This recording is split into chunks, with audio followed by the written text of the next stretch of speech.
Hola a todos. ¿Alguna vez has pensado que antes se vivía mejor? Es muy común oírlo cuando en las noticias sale que tal o cual persona ha vivido hasta los 104 años, o cuando se contraponen problemas de nuestros tiempos con las sociedades más primitivas que no los tenían. ¿Es cierto todo esto? Hoy voy a hablarte de la idealización del pasado y de algo conocido como la falacia del superviviente. Pero antes me gustaría pedirte que, si te gusta nuestro contenido, nos ayudaras suscribiéndote si aún no lo has hecho, dejándonos tu super like y comentando y compartiendo nuestros videos. Es algo que a nosotros nos resulta muy útil. Muchas gracias. El pasado no siempre es como nos lo imaginamos. Ya en la Ilustración, Rousseau fue el primero en inaugurar oficialmente el mito del buen salvaje, el hombre primitivo noble, puro y sin mancillar por las maldades de la civilización. Durante el Romanticismo también se miraba hacia el pasado con nostalgia, imaginando paraísos en los que el hombre vivía en comunión perfecta con la naturaleza, como respuesta rebelde frente a los cambios que había traído la revolución industrial. Sin embargo, estas posturas estaban imaginando pasados que nunca existieron. Después de todo, el hombre salvaje fue el responsable directo de la extinción de la megafauna prehistórica en América del Norte y provocó un desastre ecológico en la isla de Pascua. En algunos casos, como el de los aztecas, construyó sociedades totalitarias y esclavistas en las que se realizaban constantes sacrificios humanos. No suena muy idílico. Vivían felices. Bueno, cuando no conoces otra cosa, supongo que te conformas.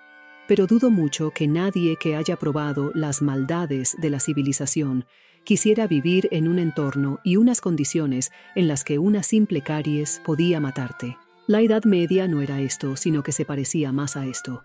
Aunque sin Rey Arturo y Camelot, no existía la medicina, sino un montón de remedios inventados, de los cuales unos pocos, por puro empirismo, funcionaban. No existía el concepto de higiene, y si eras un campesino, tu trabajo y tu vida pertenecían por completo a tu señor feudal. Pero vamos, ni siquiera el mejor rey de la época gozaba de una calidad de alimentos, comodidades, transporte y asistencia médica comparables a lo que tú tienes ahora. Esta idealización del pasado ocurre también a pequeña escala. Casi todos recordamos nuestra infancia y juventud como periodos dorados a los que nos encantaría regresar huyendo de los problemas que estamos atravesando. Pero esto tiene una explicación muy sencilla. Cuando eres niño, tus preocupaciones son mucho más simples, y los padres normalmente nos protegen de conocer muchos detalles desagradables de la realidad.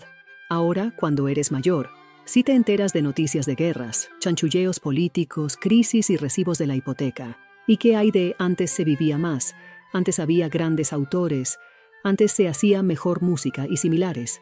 Ahí es donde tenemos la falacia del superviviente. Por si no lo sabes, una falacia es un argumento que parece correcto, pero tiene una trampa lógica escondida. Veamos qué ocurre con esta. Esta es María Branjas. Falleció en 2024 a la edad de 117 años. Casos como el suyo son los que hacen que muchos digan antes la gente tenía otra naturaleza, vivían más tiempo. Bueno, pues eso es más falso que un billete de 17 euros, lo siento. En la Europa de principios del siglo XX, la esperanza de vida rondaba los 50 años, en comparación con los aproximadamente 81 años de la actualidad. Pues mi abuela vivió hasta los 78, y mi tío abuelo hasta los 80. No lo niego, pero que la esperanza de vida sea de 50 años no quiere decir que la gente muriese fulminada al cumplir su 50º cumpleaños. Quiere decir que para todos aquellos que superaran esa cifra había una compensación en términos de mortalidad infantil, por no hablar de que las duras condiciones de trabajo conseguían que la gente se avejentara mucho antes, en comparación con la tercera edad de ahora. Antes sí que había grandes escritores.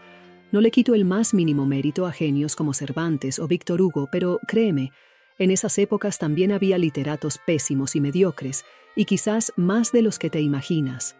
Lo que ocurre es que estás viendo, o leyendo, a aquellos que han pasado la prueba del tiempo mientras el resto ha quedado en el olvido.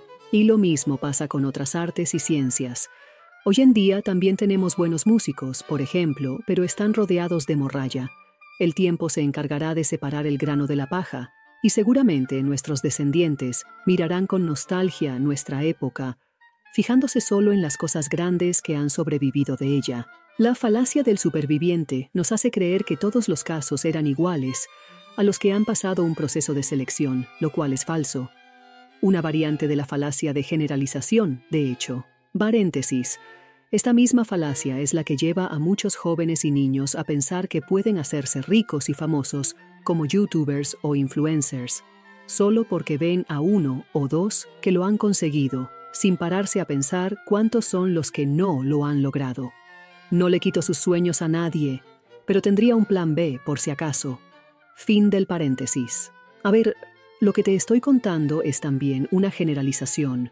Habrá casos particulares en los que alguien haya tenido una infancia maravillosa y en su edad adulta le ha tocado vivir una etapa muy mala, una catástrofe o un régimen totalitario.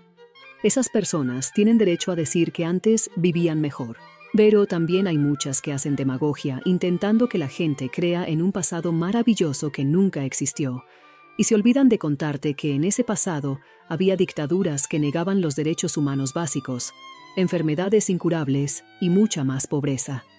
Ahí es cuando te toca recordar cómo sabemos que eran realmente las cosas y detectar las falacias. Para acabar, te propongo un ejercicio.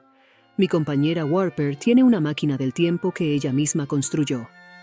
¿A qué momento del pasado te gustaría viajar para vivir con la edad que tienes ahora? Déjamelo en comentarios. Hasta la próxima.